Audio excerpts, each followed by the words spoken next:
जारी बा भैया अरविंद के बारी बा।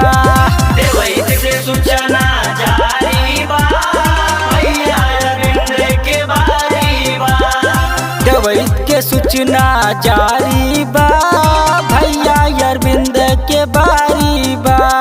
देवैत से सूचना जारी बा भैया अरविंद के बारी बा।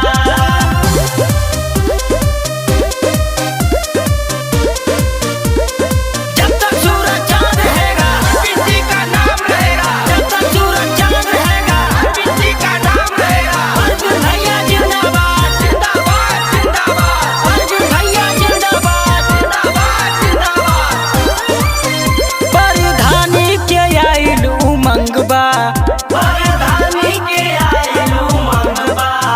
सबे भैया अरविंद के संग बा। सबे भैया अरविंद के संग बा।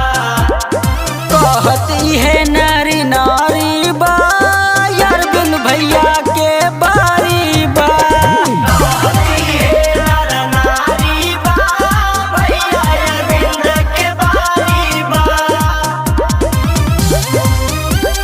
अरविंद भैया जिंदाबाद जिंदाबाद जिंदाबाद। अरविंद भैया जिंदाबाद जिंदाबाद जिंदाबाद। हमारा नेता कैसा हो अरविंद भैया जैसा हो। हमारा नेता कैसा हो अरविंद भैया जैसा हो।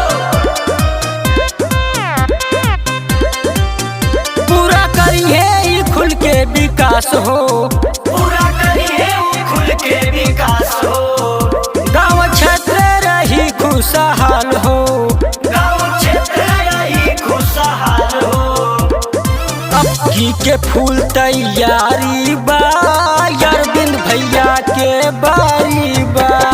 अवधि के फूल तैयारी बा भैया अरविंद के बारी बा।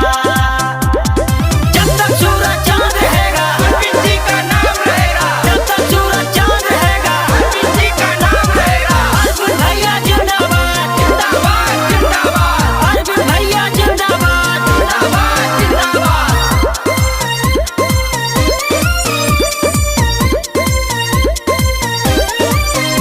अपन वोट देके विजयी बनावा। अपन वोट देके विजयी बनावा। ए चाचा सबका के ई है बतावा। चाचा सबका के ही है बतावा। कमलेश नरेंद्र के आभारी बा भैया अरविंद के बारी